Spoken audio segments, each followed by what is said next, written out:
everybody, and welcome to an edition, the actual one of our first editions of T and Friends Watch a Scary Movie. I, of course, am T, and my friend joining us today is actually one of my good friends. I love this guy so much. We have so much fun just going back and forth on random shit on Facebook all the time. And he's one of the nicest, funniest guys that I've ever known in my life. Mr. Ian McGinty. Ian, how you doing today, man? I am doing good now, but I imagine later I'm not going to be doing so good. Probably not so much. If you're tuning into this episode, folks, this episode of Tea and Friends, we are doing the Scary Hot Chip Challenge. Y'all have probably seen this before on Facebook, and you've seen it all across the internet and everything. Paqui. Oh, Paqui. It sounds better. Paqui. I usually say Paqui, but Paqui? you might be right. It might be Paqui. I mean, I'm sure it's not Paqui, but it sounds so funny saying Paqui. Paqui Hot Chip Challenge. The Paqui. Yeah. Paqui makes this very spicy one chip challenge to where as Carolina Reaper dust on it and everything like that. It is literally what the devil uses to possess people. It's quite horrible. It's quite horrible. I've done 2 of these this year already, and Ian gets to be number 3. And we do this especially because me and Ian love hot stuff, but just because it'll be fun to kind of, ask you a bunch of questions, very much horror related, and see how you keep your composure and everything. So, Ian, I'm gonna while we're getting this undone, because I'm gonna go ahead, and we're not gonna eat it just yet. We are gonna go ahead and open up the package, so we're good to go here in just a second. Ian, tell me kind of about your life with hot things, because I think that's a good way to kind of get into this here, is that if you want to do this, you either got to be absolutely batshit crazy or you got to love spicy things. So, Ian, tell me about in your life, your experience, your love of spicy things, if you do love spicy things to even begin with now. Well, you know what I like about this? Low carb. Yeah. That's a win right there. They're thinking of us. They are thinking of us right there. I'm reading the ingredients in this thing right now, and it's funny because it's like there's a actual warning on the back of this. It basically says like seek medical assistance if you basically like if you die, it's not our fault, is what they're saying. Yeah. And then it's funny because then I go into the nutrition facts, and it's just like it's just these regular nutrition facts. It's just very weird. Like it's not meant to hurt you or anything. Yeah, right? like it's just so weird to see this like literal hand of death right here, and then it's all like nutrition facts: serving one size, serving one chick, second calories, total fat. So I'm just sitting here going, all right. But anyways, spicy stuff. So I'm a spice maniac, is my thing. And my mom used to do these things where she would they would win money because they would go to bars and she would eat. They had like jalapeno eating contests and stuff like that, and she would just crush all these guys. And I'm talking, and these guys were like, Roadhouse. Oh yeah. Yeah, it was like Roadhouse guys, and then they're the guys that Patrick Swayze was whooping ass on, basically. Yeah, he was like kicking their ass. Nobody puts baby in a corner, all that fucking bullshit. Yeah, and then my mom, it's like I'm not the biggest guy in the world or whatever, but she's like even smaller than me. Like she's like 5'4" or 5'3", something like that, and she's just crushing jalapenos and crushing and then these guys are just like, well, all right, like what can we do? So we've been lucky in the sense that she was also a chef, like I was mentioning earlier, where we've always had like a lot of spices and a lot of bold flavors and a lot of varied like foods, and a lot of Asian style foods and Mexican style foods, and just not boiled chicken and vegetables and things like that. So we've always had that, which I've been very lucky about, because good God, how many people do you know who've just had completely boring ass food their entire life, you know. Can't do it. Oh my Lord. Like you gotta have something, a little flavor, little interest. You gotta have something. I remember when there's photos of me when I was because like my dad was a merchant marine for a while. Mm-hmm. He works for the Navy, and he came back from Iran with beluga caviar, and there's photos of me at 3 years old just like chowing down on like beluga, like $1,000 worth of beluga caviar. It's like insane. So I was very lucky. Yeah, which is funny because he's allergic to seafood. I don't get it because seafood is so good. It's so, I know. So it's my good. favorite. I feel so bad for people who can't eat it or choose not to. I know. It's amazing. Oh, it's my favorite thing in the world. Good seafood beats, to me, real good seafood beats a steak in my mind anytime. I 200% agree with that. And I love a good rare steak, but see, 100%. Oh, me too. Oh, I go blue, man. I'm a blue. I go blue steak. I don't give a fuck. Literally, like just sear it, like you know, turn it on. Let my steak assume that a fire's been near it. That's all. That's all we need, basically. That's it. Yep. Woo. No, it's like I'm just like, dude, if I'm gonna be eating a steak, like I want it to come on. Yeah. You know what I mean? I'm also not the president, so I don't give a shit. All right.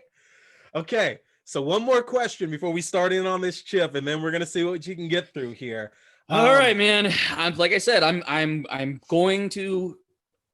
I've looked a little bit of the package, so I do want to get into the package really quick though. Yeah. One, I'm extremely impressed with how cool the design is. It really is. Just as an artist, I'm like, man, this thing is put together super rad, and I broke the seal of the thing earlier just so I could easily show it, but man, like they put a lot of effort into like making this packaging look super cool, which I guess is like, it's one chip. So yeah, you better put effort into the packaging.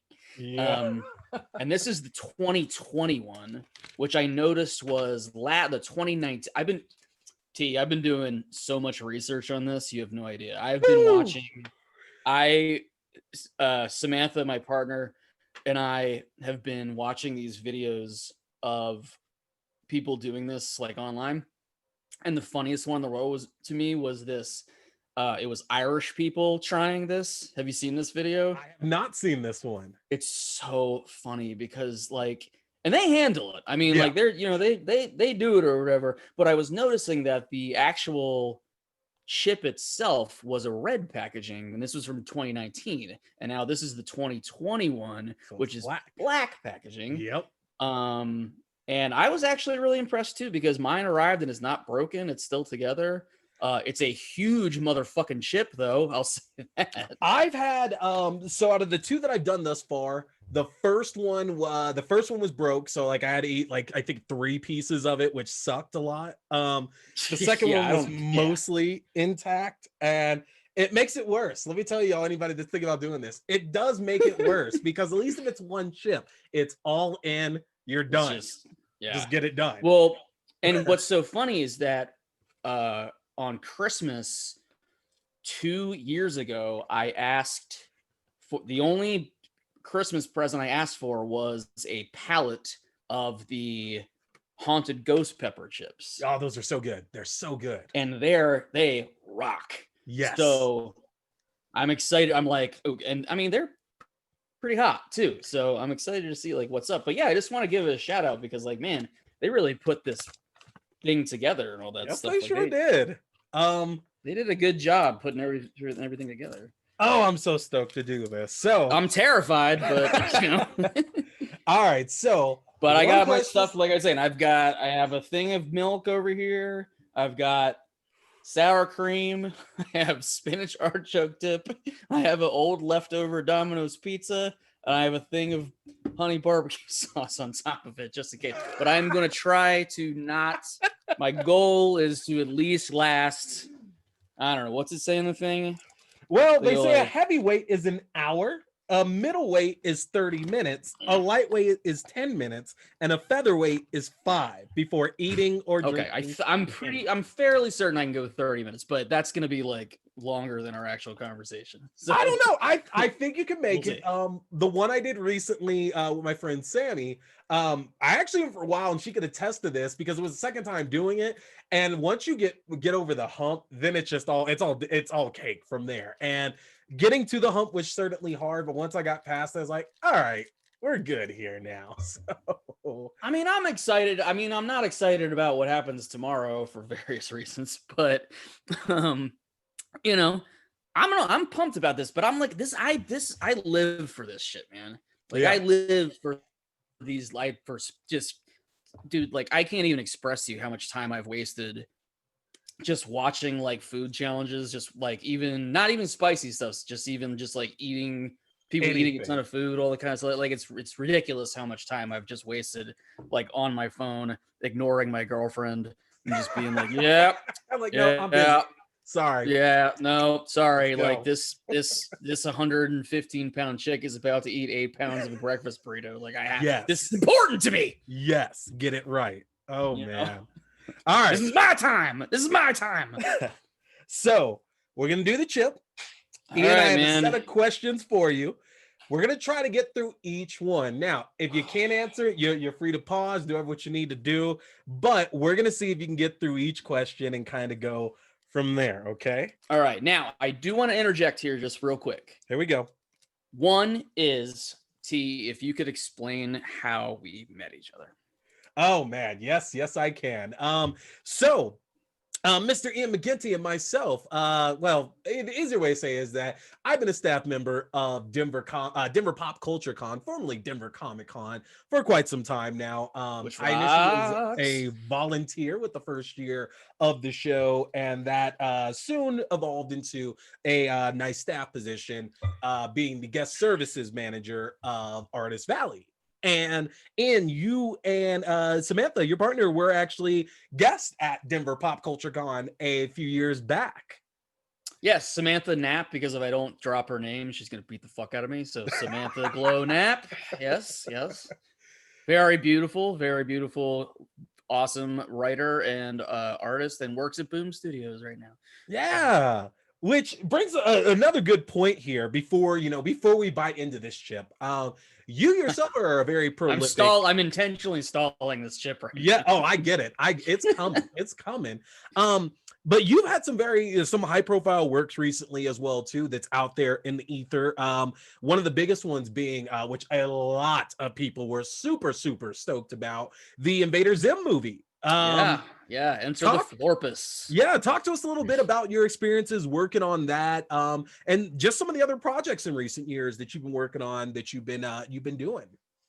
It's a wild story, man, honestly, like, because I still don't really understand why people keep hiring me for things, considering who I am, like how I am.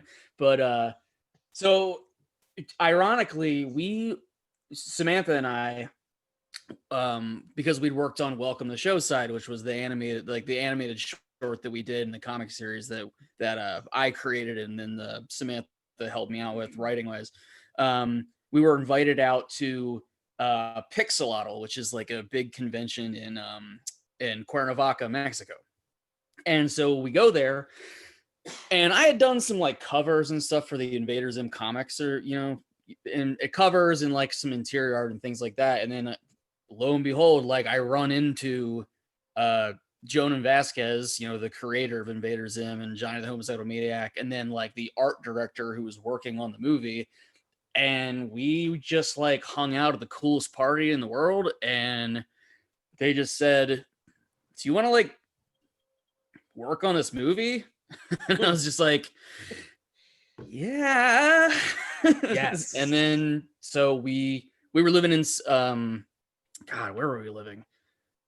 We were in Savannah. I think we were living in St. Charles at that point. Okay. In Missouri, which sucked. Sorry, Missouri, but like you have great barbecue, but you're boring. Yeah. Great barbecue though.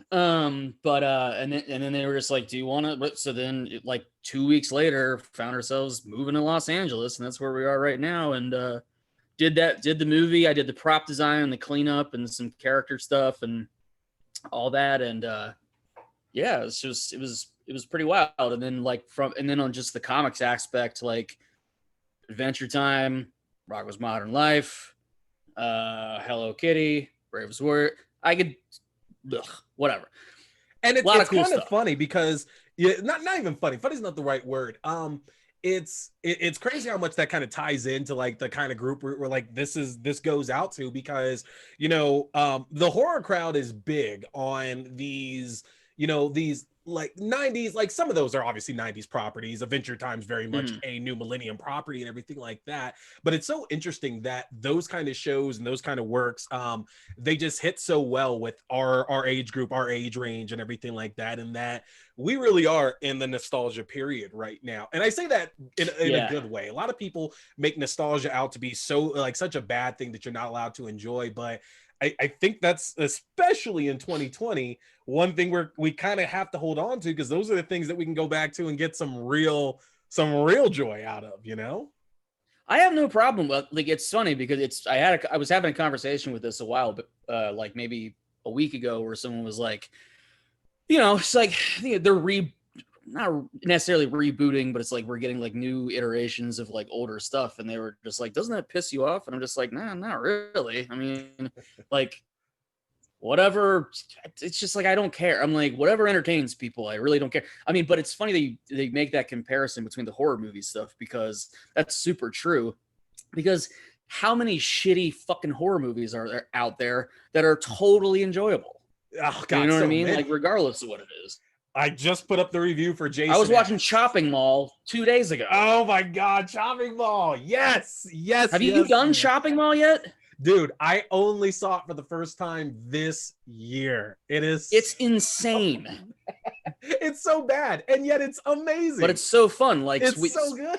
We watched it completely hammered, and I have never had so much fun in my entire life. Yes. And it's not good, but it's good. And that's what's so good about horror, is that typically, as weird as it is, the worse the movie is, sometimes the better it actually ends up being in the long run, Well, it's funny because like I feel it's fun. It's interesting to bring it up because I feel like there was this weird renaissance of like movies that are so bad they're good. Yep. Maybe about a year ago. I go with that. We're sort of coming out, and we're going to talk about like Birdemic, The Room, that kind of stuff. Yes. And we're sort of coming out of that, and I want to get back into that. Yes, but it's hard because it's like, and I've had this discussion high off my ass 5,000 times with people being like, I really think, I mean, there are crazy bad movies out there, obviously. Like, I think I referenced earlier, like on your other feed, about like how much Mystery Science Theater and stuff has like influenced me and things like that. But it's like, the hands of fate. Yeah, all that stuff. But it's it's interesting now because like to do CGI is so easy nowadays. It kind of does like take away a little bit to me, as opposed to like, I want these practical effects, man. So when I see something that has like practical effects, like for example, let's just say The Room, which is not a horror movie, but when he's pretty scary. When he's picking up a TV that clearly weighs 2 pounds and throwing it out a window, it just makes me laugh because I'm just like, whatever. Versus I saw this one, God, what the hell is it called? Anyways, it was about werewolves, but it was like all like CGI effects. And I'm just sitting there and I'm like, it's funny. It's good. I mean, it was horrible because it was all like green screen, which still makes no sense. Like they're shooting their actors like, just go to the woods. Yeah, like they're literally in the woods. Yeah. So I say that knowing I've never produced a feature-length movie in my life, but I agree. It can't be that hard. There are plenty of woods in the United States and in the world. Well, that was what was so funny, is because they're shooting the characters like in front of a green screen, shots of woods. Yeah. And then it's like, why don't you just go to the woods? And then what was so cool, not cool, but well, kind of cool, is I'm researching the director, and the director was taking this thing 100% seriously. Like, it wasn't like, it wasn't, like Tommy Wiseau, like later on in the room was all like, oh, it was supposed to be a joke. No, he thought he was making a serious movie.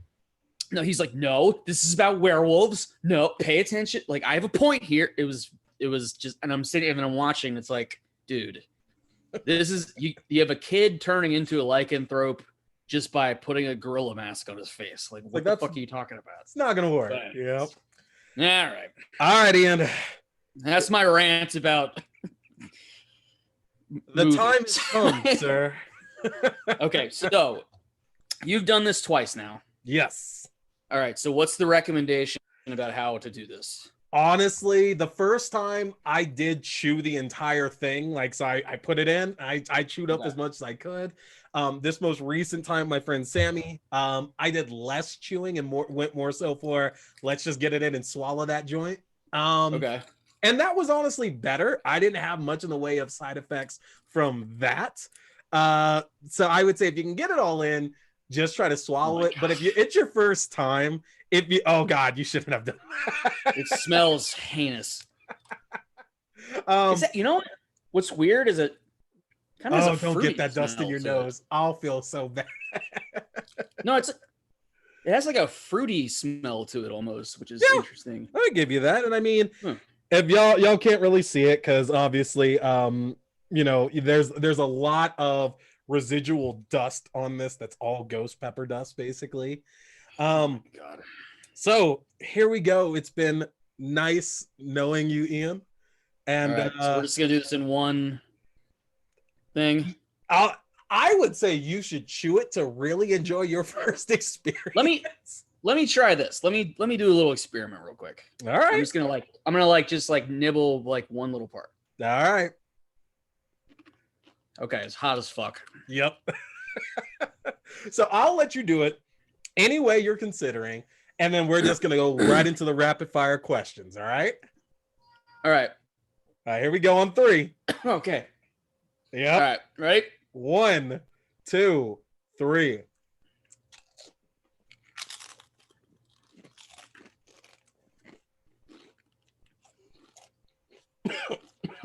Now the glove's coming off. All right. Okay. So, Ian, Yeah. what do you remember being the first horror film that you saw? This is what I was talking about earlier, where it's like, if you consider Jaws a horror film, that would probably be the first one. Okay. This is hot. Oh, which we're gonna pause there. Actually, is Jaws a horror film, Ian? I posit that it's more of an action film. Okay. I've likened it a lot to like a slasher film, the way that the shark chooses its victims and comes for them, and the way they build tension at the end. And I can go with that. Like it's not as much of a horror film as it was like 20, 30 years ago. Definitely way more on the action side than anything else. So yeah. I gotta grab paper towels. So if you do want to be a part of this challenge, you can obviously just reach out to me. I'm more than glad to get you on whatever. I will even buy your chip for you so you can take part in this as well too. It's a bitch. Yeah. So Ian, going off a conversation that we've had both in the group and kind of in your personal posts, everything like that, is Deep Blue Sea actually good? No. No, just a straight no. I'm gonna say no. And here's why I say no. It's because they misused LL Cool J so badly. They did. Well,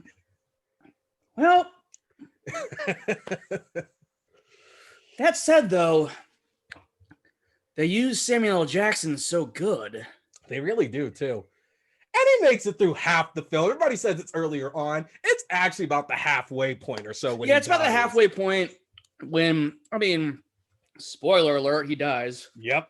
And all that. And it's funny because I was doing a bunch of when you were talking about Deep Blue Sea on like your other channel, yeah, I did a. I'm sorry. Oh my god, you're feeling it. It's starting to fade away. It's starting to fade away. I told you, gotta get over that hump. Well, it's the Szechuan peppers like numb you out. Yeah. So I'm actually like kind of digging it right now. There you go. Which is cool, but I think because I'm getting into the spice high. Yeah. Yep. But it's like when you breathe, that's the. You haven't touched the drink yet, Ian, so you're doing good. No, I'm doing my thing. I like I said. Anyway, Deep Blue Sea. Yeah. It's about sharks. All right. So, I was doing this research, and I was super impressed because they did so many practical effects for Deep Blue Sea. Yeah. That I thought was really cool. That said, the CGI looks like fucking garbage. Yeah, it's pretty bad. It's pretty bad. But I was doing this research, and they actually were like, they built like full ass animatronic sharks like for they built 3 of them. Yeah, and when they use them, they're good. Pretty ballsy.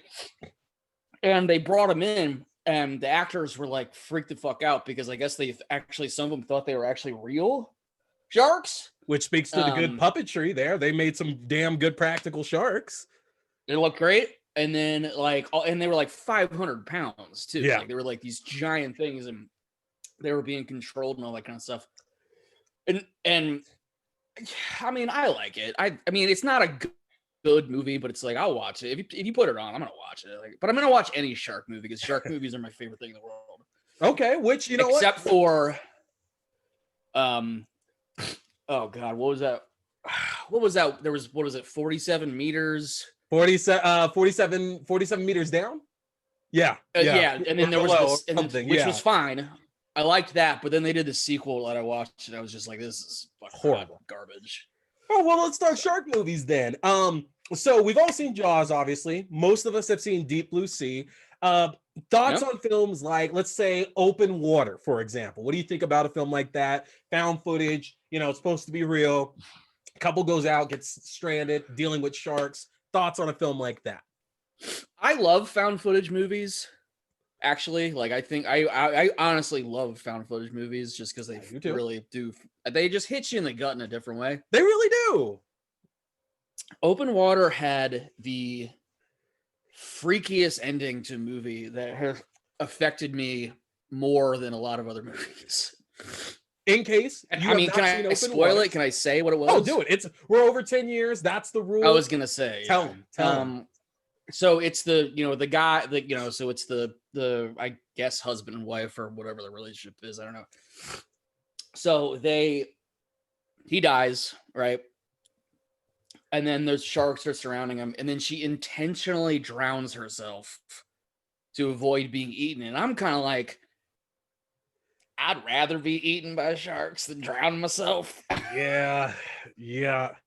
Have you? But I thought it was pretty cool. But I haven't seen the sequels to it though. Yeah, I know there's like 1 or 2 other things. But skip the second one. The third one's not too bad actually. The first one is the only one that's based on a true story, and I'm sure you know how it goes. The true story is somebody went out on a boat and they saw a shark. That's the true story. Yeah. They made everything else up. Third one's not bad. There's a lot more drama in the third one for sure. Are they all found footage, or is it just the first and the third one are? I have not seen the second one, but I haven't heard good things about it. I don't think the second one's a found footage one, but the third one definitely is, though. Well, you got to switch up. It's like Wreck, Yeah.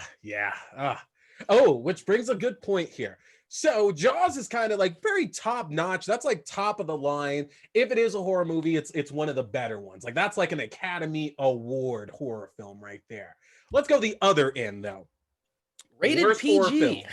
What's up? Jaws is still rated PG, which it kind of is too. Blows my mind. It is, which I don't know. The R ratings definitely. I don't think it deserves an R rating by any means at all. Like even by today's standards, I don't think it's an R. Worst movie though. What could you say is some of the worst horror films that you've seen that you just like? This is terrible. It's just for me. It's like I'll watch any horror movie. Honestly, it's just the boring ones. Yeah. That really like. They just like okay. I'm gonna get a little controversial here for a second. Here we go. But I know about the director of Jeepers Creepers. Yeah. I know the stuff, but the first Jeepers Creepers movie is legitimately good. Right? It is. To me.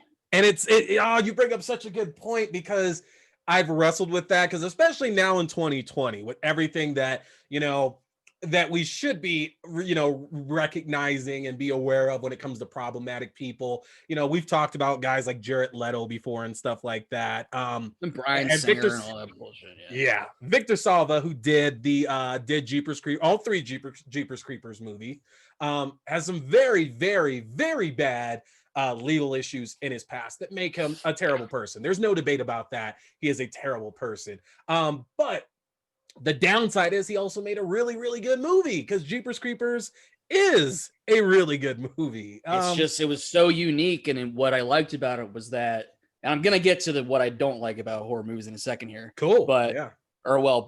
Whatever. Was you go in and it comes off like it's just sort of this like slasher film type thing. Sure. Like it's just like some guy. Sorry, my hair has gotten so long. I have to. Hey man, you and me both. I'm with you. All right. Yeah, but yours looks good. Mine does. I'm like, I feel whatever. It looks more coofed. I look very uncoofed right now. Well, I literally like took a long ass shower 5 minutes before this because I was like, gotta look good on camera. Man, there you go.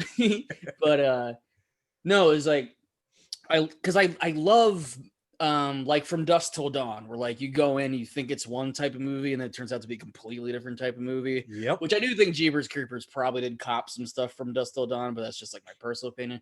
Oh, that's fair. That's fair. Meanwhile, though, then I go and see Jeepers Creepers 2, and I was just bored the hell out of my mind the entire time. Just like, what is this? Like, what's going on?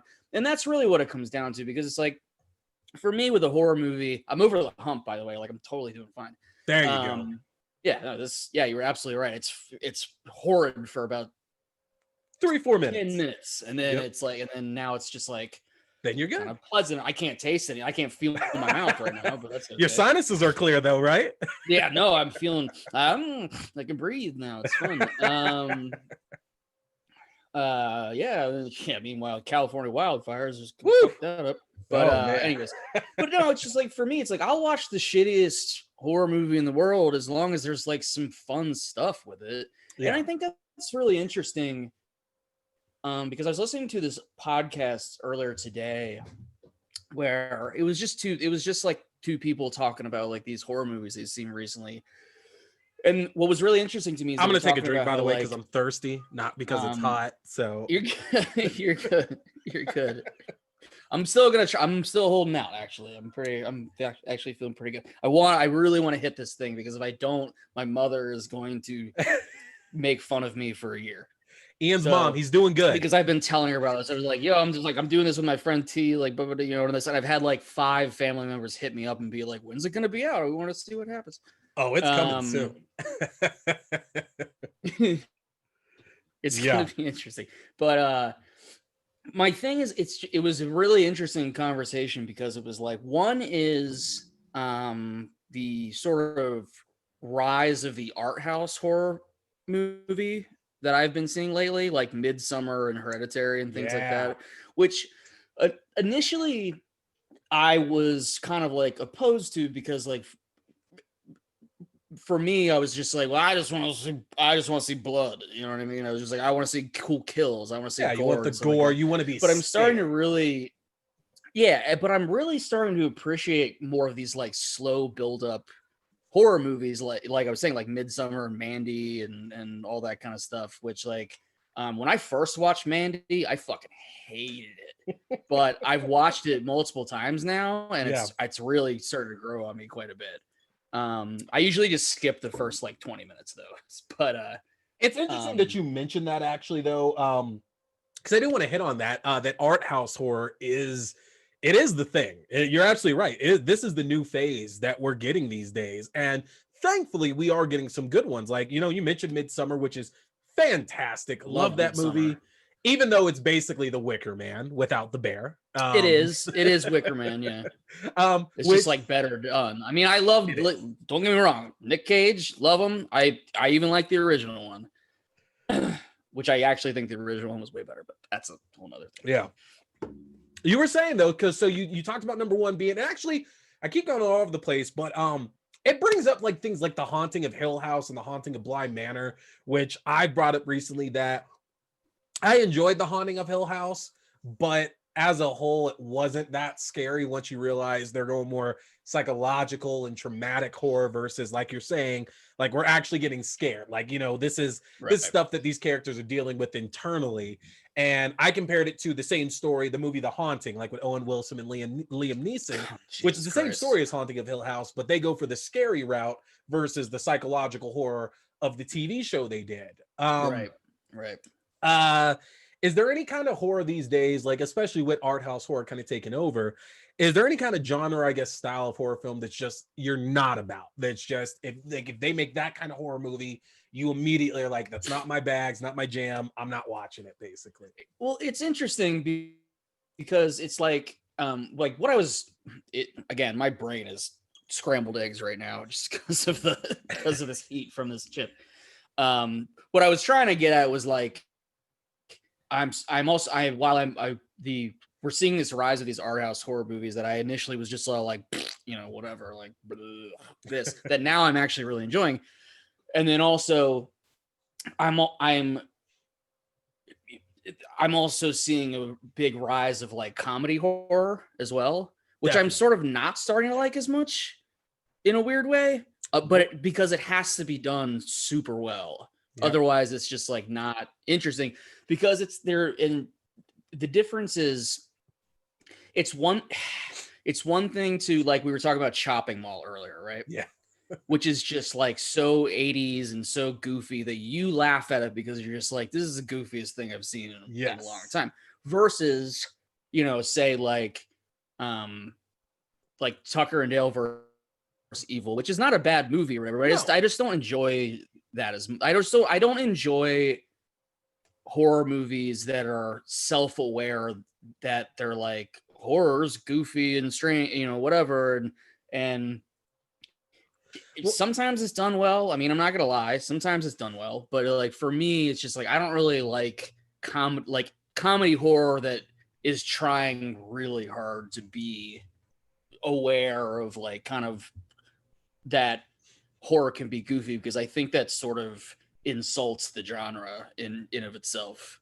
Yeah. Because like, you know, I mean, obviously there's these goofy movies and I don't give a fuck what Tommy Wiseau says. He was not trying to make a comedy. All lies. Yes. I know for a fact, because he was trying to make a very serious. You watch it, but it's like obviously like a ton of passion and heart like went into these movies. Yeah. I mean, Christ, man, like somebody had to build those robots for Chopping Mall. You know what I mean? Like people had to do all this kind of stuff. And then then when I see, for me, it's just like, I don't really want to see like, and I think it's important to frame it this way. It's like, I'll watch a horror comedy. I won't watch a comedy horror.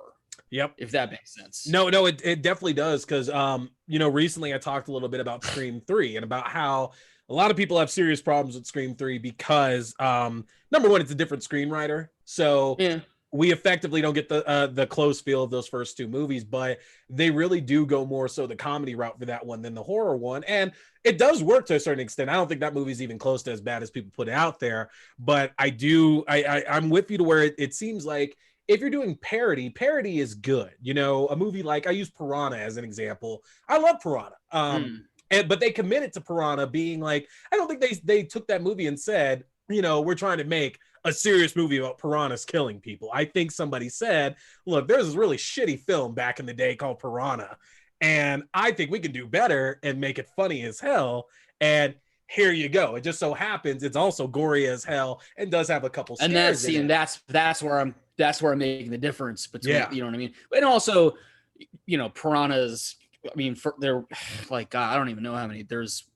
I know it was James Cameron's first movie, the second one, Piranha 2 Spawning. Yes, sir. Yeah, which I've only seen one time, and I enjoyed it. I thought it was fine. Like, but again, it was one of those things where it's like, obviously they weren't taking it super seriously, but they weren't trying to like super be parodies, I guess, that kind of thing. And that kind of brings me back to the whole thing where it was like, you know, Mystery Science Theater 3000 really got me into like a ton of these like lesser known movies from back in the day and things like that, which, you know, it's just, my favorite thing in the world is sitting down and watching a shitty horror movie and then just cracking myself up, making dumb jokes that nobody else understands.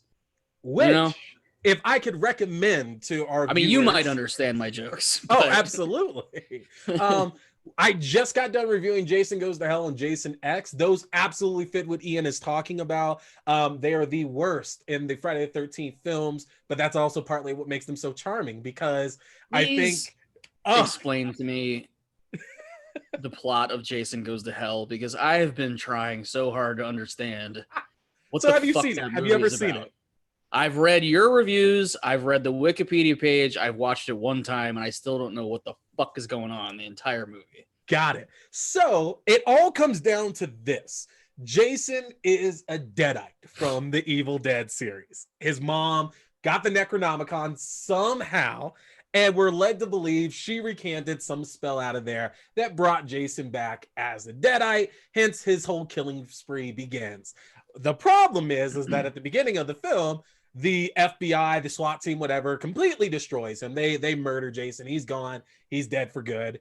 But I think we're led to believe any piece of him, or specifically in this case, his heart, if consumed, will basically allow that deadite to inhabit your body, which does make sense, because in the Evil Dead movies, that's really how it worked. Was that, like, especially in the first one's the best example of it, was that any of the people who got attacked by the evil, or any of the deadites who were already there, anything like that, they became one. So it does kind of make sense that, you know, Jason's in all these other bodies and attacking people, and they become Jason because he's a deadite. But that's really that's the story, is that Jason's a deadite, and all he's trying to do is just get back to his body, which he needs a family member in order to respawn his body.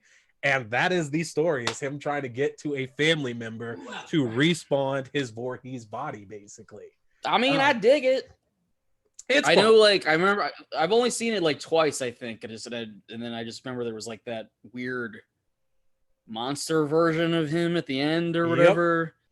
Yep. That was kind of cool. It's so terrible, but that is, again, so much the fun of it, is that, like, you have to know that by this point, he just got back from New York. Like, literally the previous movie, he just got back from New York. So it's I don't even want to get into Jason Takes Manhattan. It's my favorite. It's my favorite.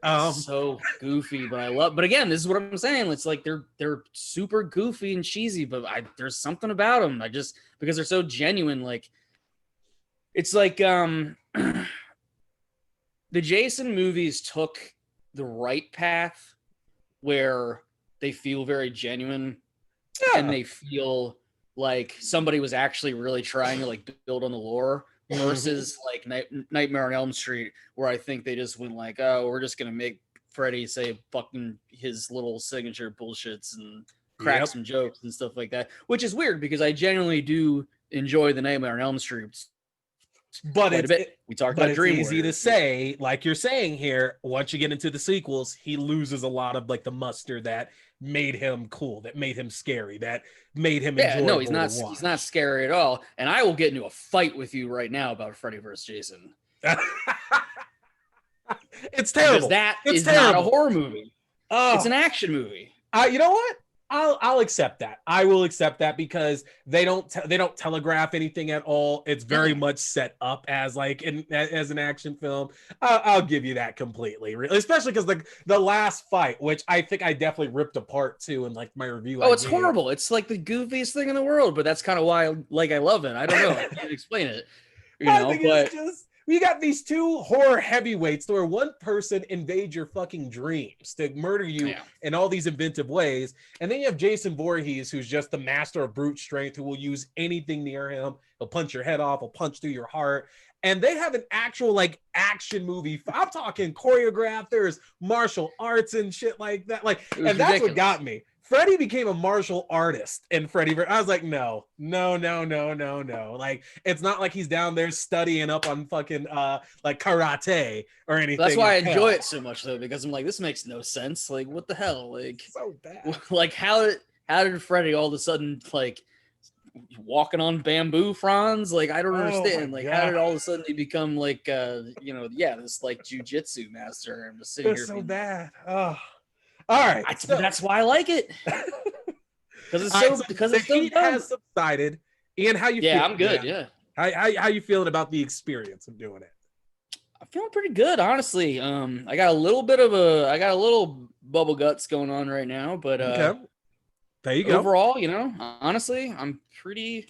Oh, right. I'm supposed to like show this thing, right? Yes. We did it. We did it. Woo! That's awesome. In. So I think I'm officially either a middleweight or a heavyweight. I don't know which, but. Oh, did you just take a drink? No, I haven't yet. Oh, you're still going, man. That's the way. Yeah, I've been good. Yeah. Whether y'all believe it or not, I took my drink out of thirstiness as opposed to actually being hot. It's kind of weird. And I will say this is that it's so easy to be afraid of doing this until you do it. The first time is literally the worst time you will have doing this hot chip challenge. But Ian just even said it himself. Few minutes, you get over the hill, and then it's all good. It's like 3 to 5 minutes of horrible things. and then it kind of, but then it's neat because then it goes, and then the Szechuan pepper kicks in, which then like numbs your mouth. Yeah. And then it's just kind of like, you're just sort of riding this like weird spice high, like I was talking about, like in Dune, you know? So now, oh man, Dune. So sad we don't get that movie next month. Fucking 2020, man. All right, Ian. So we're at the end of things there. Do you have anything you want to plug? Anything at all you want to talk about projects you're working on or got coming up? Anything like that at all, man? I do want to talk just for a second. I know we're running out of time here. That's okay.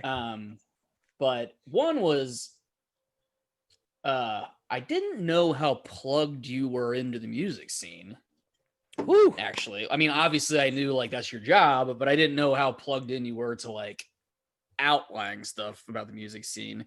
So I have been very much appreciating your support of this graphic novel I'm working on, Screamo, about like the 2001 to like 2013 sort of music scene. Yes.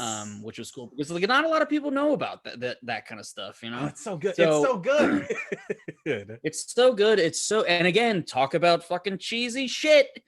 It's like the same thing. It's if you like don't a get horror what movie. we're talking about, folks, we're talking emo, pop, punk, scream. Oh my God.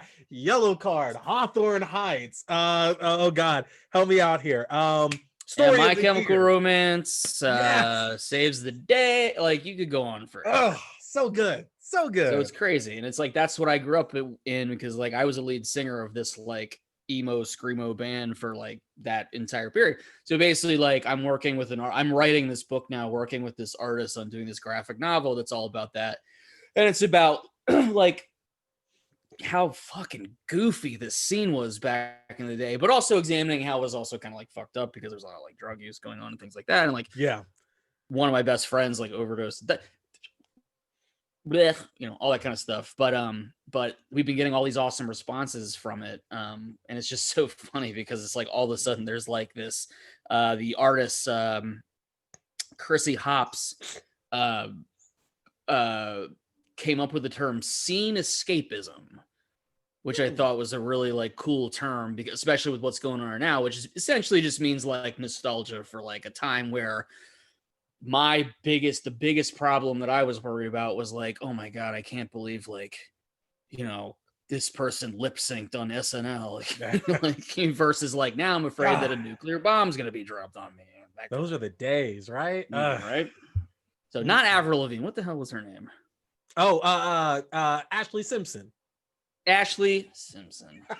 Yes. God bless her. I'm not gonna lie. I still bump one Ashley Simpson song to this day. It'll probably never leave. She's got some good ones. She did that. It's that it's that love song LOVE. It's I like corny, that one. But I love that song so much.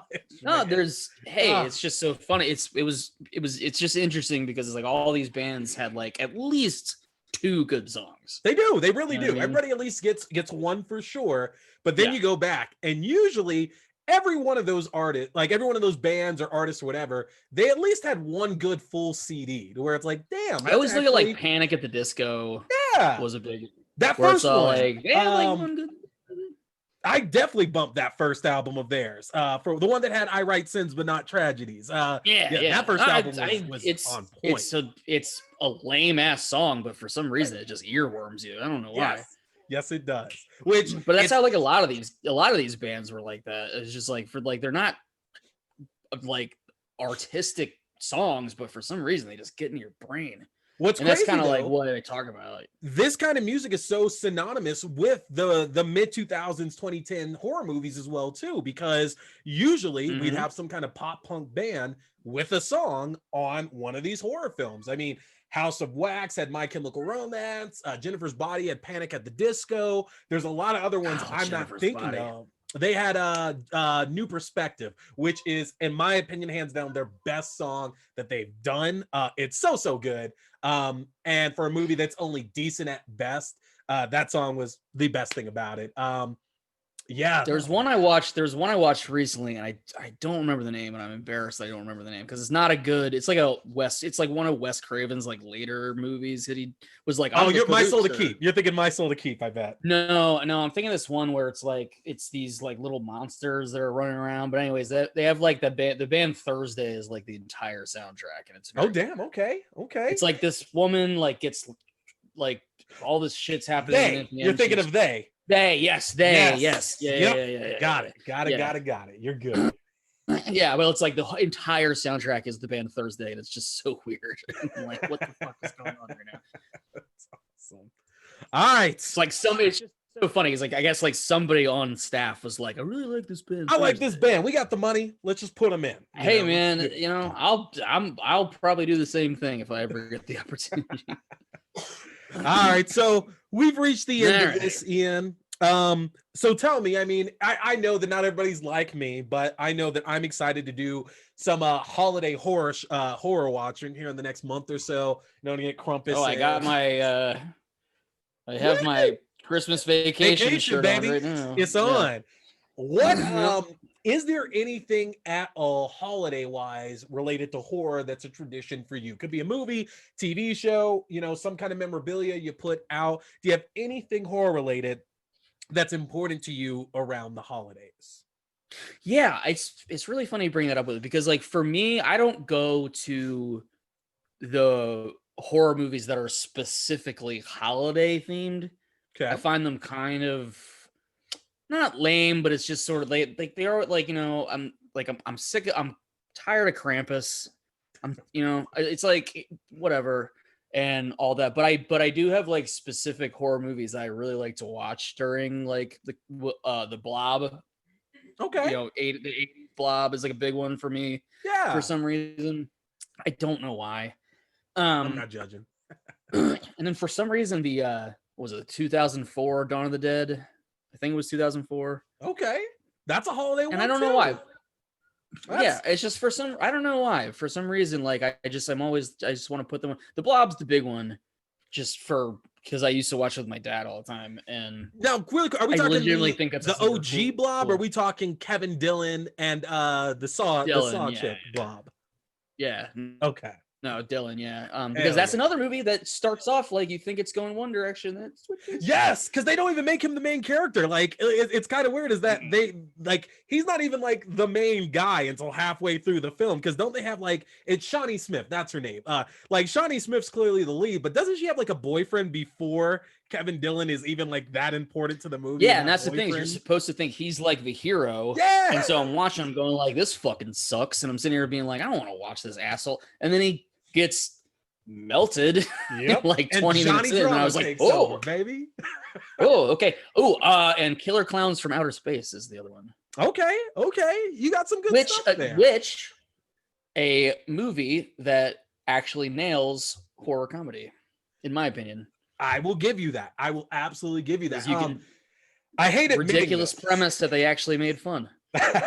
I hate admitting this, but the last time my wife and I were at Universal Studios, because we love going for their haunted houses and stuff, they had a Killer Clowns one, but to preface this, we had been at Universal for like 12 hours as it was already, and we'd already been to like 6 haunted houses. So yeah, that's a lot after a while. Oh man, we were done. We didn't do it because we're like, yeah, this is over. We can get past not doing that. So it's just the soundtrack alone is just like so weird. Agree. But anyways, yeah. So no, I mean, like I got my go-to like holiday, Christmas, whatever. I skip Thanksgiving because I don't give a shit about Thanksgiving. But yeah, unless you want to watch Thanksgiving, which is terrible. That's it. It's kind of weird because when we've done like the watch parties and stuff in the group, and I've been big on showing the Grindhouse trailers, including Thanksgiving, which is fantastic. It's about a serial killer who goes out during Thanksgiving, and I'm sad that movie has still never seen its way to fruition, and that Machete is the only one that actually made it through because Thanksgiving looks so damn good, and we don't have really anything based around the Thanksgiving holiday. And horror usually have you seen the one? Have you seen the Thanksgiving one that's about the turkey that kills people? Oh, I know the one you're talking about. I haven't seen it, but something tells me I'm going to end up having to watch it this month. So I haven't seen it yet. It's stupid as shit. I'm expecting that, but then again, I have to actually rewatch Jack Frost and Santa's Sleigh next month. Yes. So we're going all in, I guess. It's so the one I'm talking about with the killer turkey, on the DVD box, the only thing it says is, basically,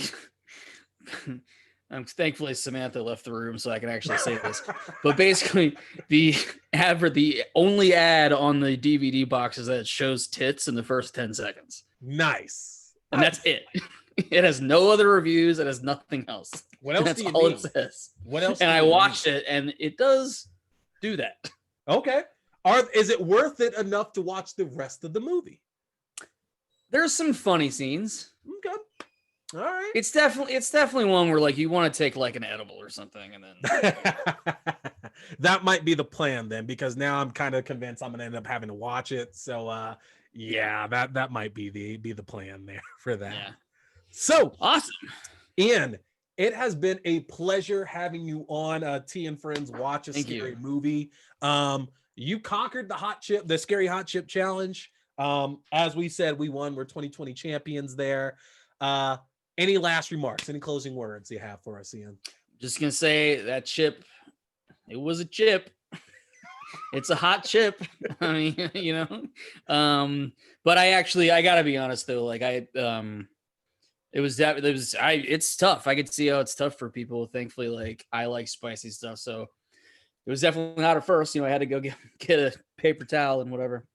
But I love the company is awesome. Like I really like their stuff. I've only tried their ghost pepper chips as well, which are really awesome. But otherwise, like pretty cool, super fun.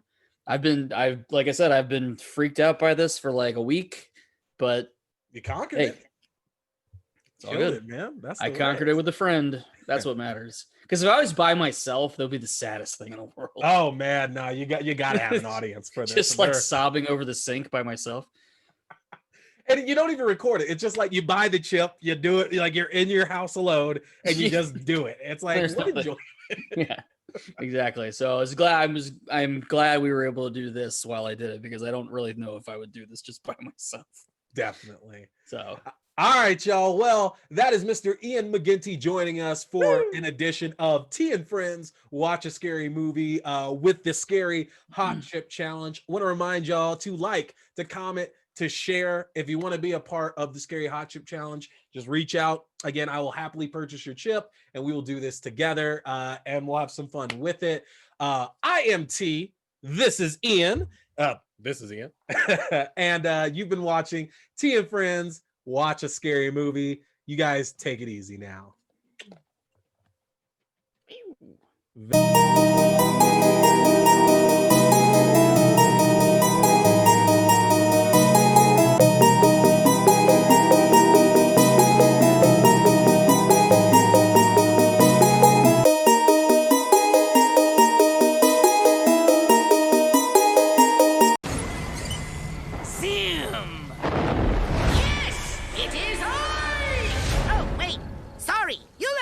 wrong, hideous goblin. I'm posing dramatically for when the Dib shows up. I am Dib. What? I've been expecting you, Dib! Invader Zim, evil alien soldier, disguised as one of us, sent to infiltrate Earth with his mechanical servants. My name is Dib Membrane, and I'm all that stands between Zim and the annihilation of our world.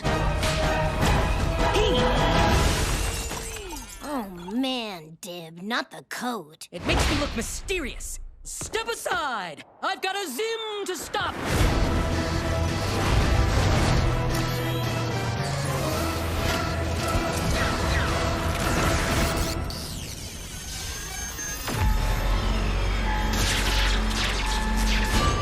You gotta order a million pizzas, and then I gotta roll around in them pizzas, and that's the story about how I turn into a giant pizza.